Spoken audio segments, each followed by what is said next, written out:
Artik floratsiyachilik xo'jaligida yetishtirilgan asalarichilik mahsulotlarini tarkibi demak veterinariya laboratoriyasida tekshiriladi. Rustam aka, assalomu alaykum. Shu laboratoriyasi haqidagi ma'lumotlarni bering iltimos. Bizning markaz Respublika hayvonlar kasalliklari tashxisi va oziq-ovqat mahsulotlari xavfsizligi davlat markazi. Asosiy ish faoliyatimiz hayvonlar kasalliklariga tashxis qo'yish va oziq-ovqat mahsulotlari sifat va xavfsizlik ko'rsatkichlari bo'yicha tekshirib xulosalar beramiz.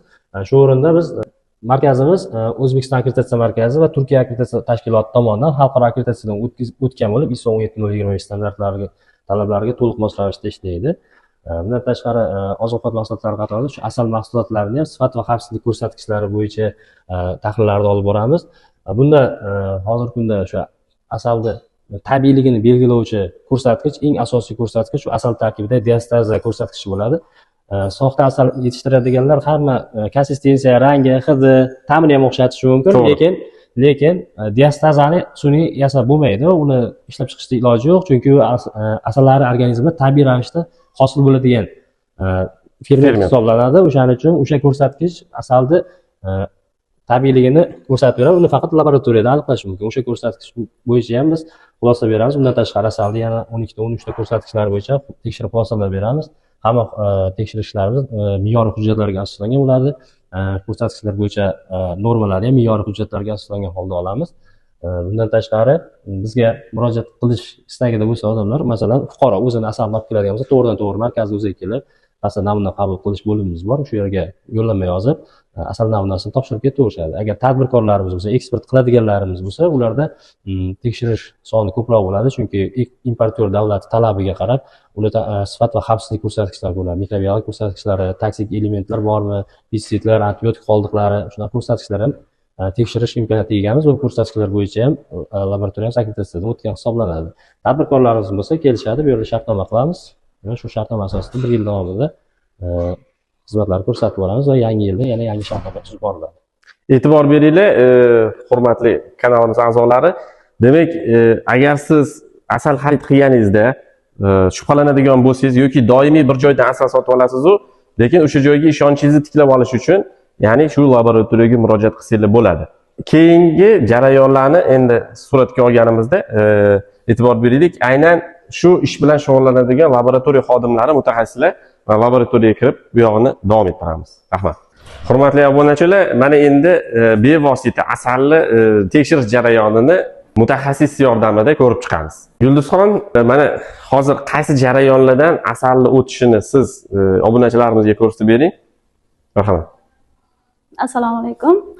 Biz laboratoriyamizda asal mahsulotini ko'p parametrlar orqali tekshirib boshlaymiz. Bu yerda sizga hozir ko'rsatib beradigan jarayonim asalni diastaza miqdorini ko'ramiz, chunki diastaza miqdori bu asalni sifatli yoki sifatsiz ekanligini aniqlab beradigan eng asosiy parametrlardan bittasi hisoblanadi. Jarayonimizda, demak, ko'rib turganingizdek asallarning turlari yig'ilgan va bu yerda biz ximический jarayonni amalga oshiramiz. Asalni analitik tarozida 1 gram o'lchab olib, uni bufer eritmada eritib olgan bo'lishimiz kerak. Bunga merniy kolba kerak bo'ladi va bunga esa bufer eritma orqali asalni yaxshilab eritib joylab olgan bo'lishimiz kerak.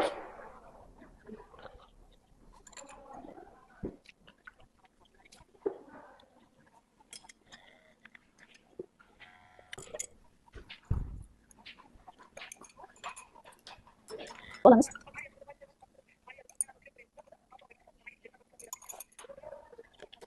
Mana endi asalda eritmasi hosil bo'ldi. Buni butun hajmi bo'yicha yaxshilab aralashtirib olgan bo'lishimiz kerak. Chunki asal eritmamizda butun hajmi bo'yicha erigan holatda bo'lishi kerak. Hech qanday qoldiq qolmagandan keyingina jarayonni boshlashimiz mumkin bo'ladi. Keyingi jarayon esa proverkaga asalda eritmasi joylab olamiz. Sovigan eritmalarimizni endi suv hammomiga joylaymiz. Bu jarayon esa 15 daqiqa davom etadi.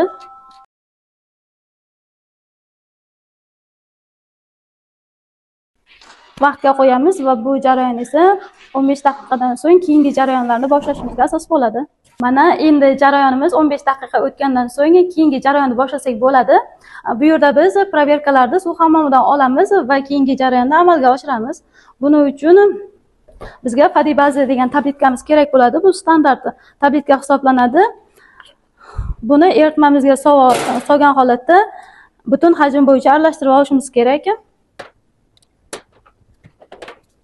Bu yerda apparatimizni yoqamiz va jarayonni boshlaymiz. Buni ishlash tezligini sekin-asta yuqoriga ko'tarib boramiz.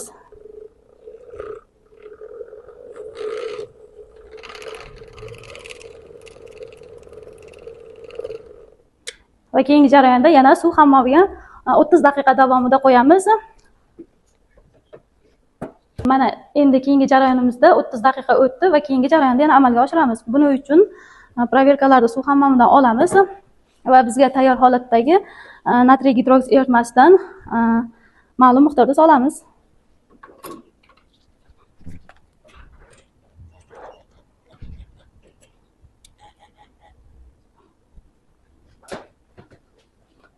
Va bu yerda ham eritmamiz butun hajmi bo'yicha aralashish uchun yana aralashtirib olamiz.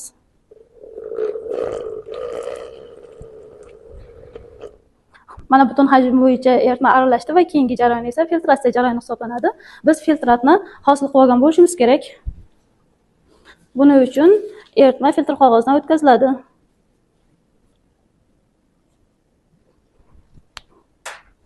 Bu yerda asal eritmasi hamda kontrol sifatida hosil qilingan ikkinchi proverkadagi eritmalarimiz filtr qog'ozdan o'tadi va filtrat hosil bo'ladi. O'sha filtratimizni biz spektrofotometr orqali zichlligini ko'rishimiz orqali diastaza sonini aniqlaymiz. Biz keyingi jarayonimizni boshlaymiz. Mana bizda proverkalarimizda filtrdan o'tgan eritmalarimiz, ya'ni filtratlarimiz hosil bo'ldi. Buni endi biz spektrofotometr orqali zichlligini ko'ramiz va keyin diastaza sonini aniqlash uchun formulaga qo'yib aniqlaymiz. Jarayonni boshlaymiz. Buning uchun asal eritmasini kuyutamizga joylab olamiz.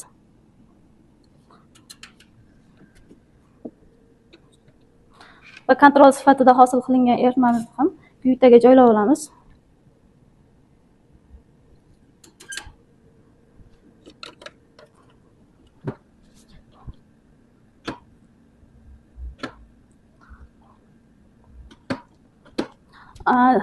Hosil bo'lgan filtratlarimizni zichligi apparatdan javoblar chiqdi va buni biz endi formulaga qo'yib diastaza sonini aniqlaymiz. Bu diastaza soni esa asalda sifatli yoki sifatsiz ekanligini aniqlab beradi. Chunki agar asal sifatsiz bo'ladigan bo'lsa, diastaza soni normamiz 8 hisoblanadi. O'sha normadan past chiqadigan bo'lsa, ya'ni 6, 5, 4, 3 ga 7 gacha chiqadigan bo'lsa, demak bu asalimiz sifatsiz asal hisoblanadi. Agar diastaza soni 8 qo'yilgan normadan yuqori chiqadigan bo'lsa, demak bu sifatli asal hisoblanadi. Biz bu laboratoriya tekshiruvlarini amalga oshirishimiz orqali xalqimizga sifatli asallarni yetib borishida o'z xizmatimizni qo'shib kelmoqdamiz. Yulduz opa, natijalar nima bo'ldi asallarga? Mana bizning natijamiz javoblarimiz chiqish arafasida spektrofotometr orqali biz hosil qilgan eritmamizni, ya'ni filtratimizni zichligini aniqlab oldik va bu zichligini chiqqan parametrlar orqali formulaga qo'yamiz va sizga asalni sifatsiz yoki sifatli ekanligiga xulosa bera olamiz bu yerda. Sizga rahmat kattakon Yulduz opa. Hurmatli obunachilar, demak, sizlarga yana shunaqa foydali maslahatlar, haqiqiy ilmiy asosga asoslangan foydali maslahatlar kerak bo'lsa, kanalimizga like bosing va obuna bo'lib qo'ying.